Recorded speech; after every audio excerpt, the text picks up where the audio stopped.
Bom, a gente vai entrar agora num tema a respeito de comunhão, né? Porque um cristão também tem um lado congregacional, digamos assim, né? É importante ressaltar esse ponto porque Cristo, quando ele ressalta na parábola da videira e dos ramos, ele fala que o ramo só tem vida preso à videira, né? E essa videira tem que produzir frutos, né? E só produzirá frutos se estiver ligado à videira. E quem não produzir a videira será cortado, né? Então, assim, isso às vezes nos amedronta, mas quem é o verdadeiro cristão faz-se, né? Ou seja, a obra ela é gerada a partir da fé, a partir da congregação, enfim. E aí tem alguns teólogos modernos, né, contemporâneos, alguns pastores aí que pregam um evangelho dos desigrejados, digamos assim. Eu sei que esse é um assunto espinhoso também, que caberia aqui 2, 3 programas para a gente discutir isso aqui. Mas eu quero chamar a atenção de vocês a seguinte questão. E aí, o cristão que ele diz assim, eu sou crente, mas eu estou afastado. Ou algumas religiões que dizem, eu sou não praticante. Vamos dizer assim, esse ser, ele não é cristão de fato, né? Eu acho que cristão que não está ligado à sua congregação, à igreja de Cristo, né? Eu acho que o grande diferencial é que você tem uma igreja de Cristo, tem a igreja invisível de Cristo, não é?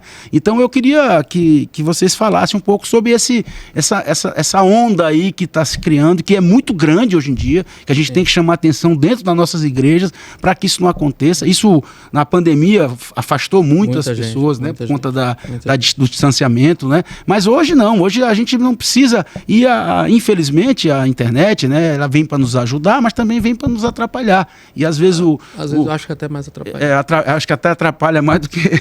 Enfim, mas o que o senhor acha, pastor, em relação à questão desse movimento aí de vamos dizer, de crentes distantes, vamos dizer assim? A gente podia falar desse assunto de diversas formas, mas vamos começar da seguinte maneira.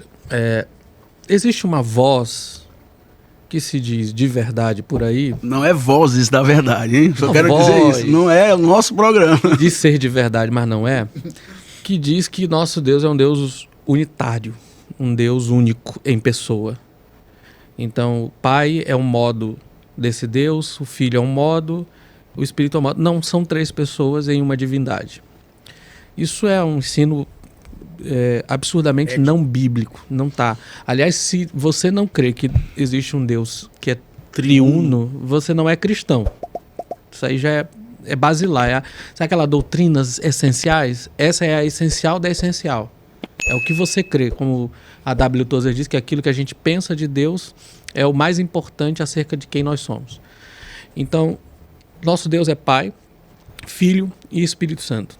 Deus sempre foi Pai, porque sempre houve alguém que é filho dele, e a relação que existe entre essas duas pessoas é uma outra pessoa. O laço de comunhão e amor é uma pessoa chamada Espírito Santo. Então Deus é uma comunidade. Pai, Filho e Espírito Santo. Quando ele cria o mundo, ele cria um ser humano com uma necessidade básica. Ele tinha tudo. O ser humano tinha o paraíso. Ele era regente da terra, mas diz a Bíblia que lhe faltava alguém, ele estava só. Sim. Então ele foi criado numa estrutura para viver em comunidade. Então não existe essa... Deus planejou para que vivamos em comunidade. Quando Jesus Cristo vem e então, pela sua graça, ele vai salvar pessoas, ele vai salvá-la para a comunidade. Sim. Olha o que diz, por exemplo, tem um texto que eu gosto muito, que é 1 Pedro, capítulo 1. O apóstolo Pedro, no capítulo 1, no verso 21, ele diz assim, 1 Pedro, capítulo 1, no verso 22, ele diz assim: tendo purificado a alma pela obediência à verdade, ou seja, aqui na carta de Pedro, se purificar é o ato inicial de conversão, você foi purificado e continua purificado. A obediência na primeira carta é uma manifestação da fé, é a sujeição a Cristo pela fé. Então, quando você se submete a Cristo pela fé, ao confiar na verdade do Evangelho, olha o que ele diz: você foi purificado com vistas ao amor fraternal não fingido. Ou seja, ele está dizendo que nós fomos perdoados pela obra de Cristo, quando cremos na verdade do Evangelho, para vivermos em uma comunidade de irmãos que se amam sinceramente. Então, um dos objetivos da salvação é fazermos parte de uma família de irmãos. Sim. Então, você não é salvo para viver a vida cristã individualmente, você é salvo para fazer parte de uma família, de uma comunidade de pessoas. Então, não há essa dinâmica de eu posso ser cristão, tipo, como dizia um pastor, eu gosto muito de Jesus, o problema são quem o segue, aquela turma que segue ele. Eu vi essa frase. Diz que a igreja é boa, mas o problema são os crentes, né? Não. Uma cantora famosa. Tinha um pastor que dizia isso, Jesus é maravilhoso, mas os que andam, seguem ele é que são problema. Não, Jesus está formando uma comunidade, é claro, de pessoas imperfeitas, a gente vai falhar, fracassar, pisar no pé do outro. Por isso há tanta exortação nas cartas de perdoar, de ser paciente um com o outro, de levar as cargas uns dos outros, porque Deus está nos chamando para experimentar a dinâmica de comunidade que Deus mesmo é. Sim. Ele é um ser triuno que nos criou para viver em comunidade, e essa nova comunidade agora é a igreja, os filhos de Deus, os que foram salvos pela graça. Nós fomos salvos para viver com essas pessoas e com Cristo. Sim. Por isso, por exemplo, uma das coisas que nós recebemos quando confiamos em Jesus é o Espírito Santo. E o que o Espírito Santo faz? Nos dá dons. Sim. Para que esses dons?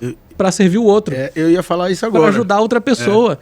Para abençoar o outro. Então, a própria presença do Espírito em mim é uma afirmação concreta de Deus. É um credencial, né? É um credenciamento. E uma afirmação concreta de Deus. Você não foi salvo para viver sozinho, mas para viver para o outro. Sim. E para viver com o outro. Através dos seus dons, né? Então não há como você ser um cristão que segue a Jesus, que ama Jesus, que confia em Jesus e não querer caminhar com aqueles. Sim. Não tem como alguém amar a noiva, o noivo e odiar a noiva.